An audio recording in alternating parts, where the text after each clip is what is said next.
My name is Robin Benson. I'm 46 years old. I was born in 1972 in Toronto. My mother was German. My father is Ojibwe. During her younger years, Robin moved through multiple schools and cities before finally settling in Ottawa, in the projects. Before finding some feeling of belonging there, she suffered with the clash of cultures in school, as her heritage kept her from fitting in. But she was always supported by her mother, who was there when she could be. From there, I was 11. We moved into Russell Project, and those were my formative years. We were there until I was 16, 17. So I was 17 years old. Going in there, brand new life. The day we left, I had already had a child who passed away. I started doing cocaine. My mother was a hooker. Our house had been raided for selling cocaine. So there was a lot of stuff that happened between 11 and 17 years old. The first lady that when I started dealing hash, she was right there. Her name was Mary. She was fun. So to break it down, we moved into 1769D Russell Road. I was there from the age 11 until the age of 16, 17 years old. The project was like this whole world. Nothing else existed outside of it.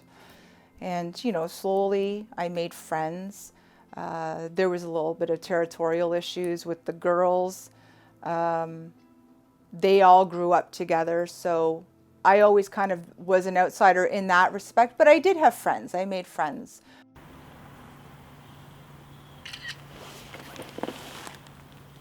There was a lot of good times in this place. There was. King and Freedom was here. This is where we first got them. A turning point came for her when her mother invited Robin and her boyfriend over to try some heroin. My mother and Tracy were drinking. They were quite proud of themselves that they had downed a 40-ouncer of vodka the night before, and there was no stabbings. So I was like, hey, that's fantastic. And I remember kept waking up and throwing up. And I was trying to get up, and I remember pushing her to throw up on the floor. And I remember she fell like a rag doll. This went on throughout the course of the night until the morning time. And I got up and I looked and she was blue. And I remember my little sister Ashley was coming downstairs. And so I focused on her. I just picked her up so she wouldn't go into the living room. I asked my boyfriend to come downstairs to look at my mom. And it was funny because I was talking in a sing-song way. Tracy went next door to call 911. I kept throwing up every time I was talking to the detectives, thinking, oh my God, they're gonna know that I killed her. Everybody around me thought that I was going to be dead very shortly after. They saw what I did with my daughter, and I don't blame them. I didn't know what to do with myself. All I did was stay busy. I have to say, I decided that everything I did for Shawneen was the wrong thing to do. So I figured I better do the opposite of everything I did prior. And I remember looking at my boyfriend going, I'm going to get a job. Throughout that year, I went through a lot of change. But I have to say it wasn't as bad as I thought it was going to be. Don't get me wrong, it's terrible that my mom died. I got pregnant with the boyfriend who I was with at the time. Everything from that point forward has been a brand new experience for me. It was very important for me to not raise my child on welfare. Crib was not going to be from the welfare office. My child is never going to know what welfare means. He is never going to know violence. He's never going to have to hide knives. He'll never see his mom go to jail. And that started me on a path that guaranteed if I was ever worried about falling back into old habits, which don't get me wrong, I really wasn't worried. But that was the only world that I knew. But if anything changed my mind, it was the birth of my son. From 1990, since my mom died in 1995, to the birth of my son in 1996, I worked minimum wage jobs. I didn't even think I'd ever drive a car. I didn't think I'd ever have a license. It just wasn't part of my world. I heard about this government-funded program called FSWEP. They took students who didn't graduate and gave them life skills. It was a solid 1 year of work stability.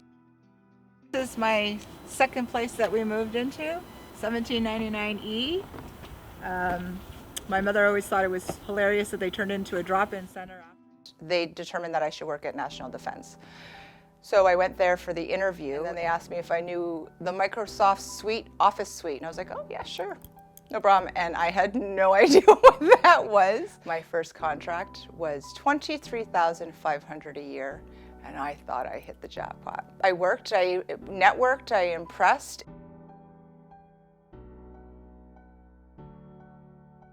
I had received my indeterminate position, which means I am now a public servant, and I don't make $23,500 anymore.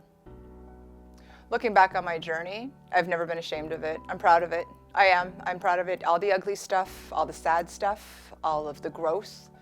Everybody, in one degree or another, has tragedy and has loss and has mistakes in their lives and things that they wish that they could take back and things they wish that were not done to them. Everybody has that. It doesn't give me anger or sadness. It's I beat it. I beat that cycle. My mother, whether she's looking down on me or up at me, she's proud, and I've done her proud. I am her legacy, and I've done her proud. And I'm quite proud of myself for that.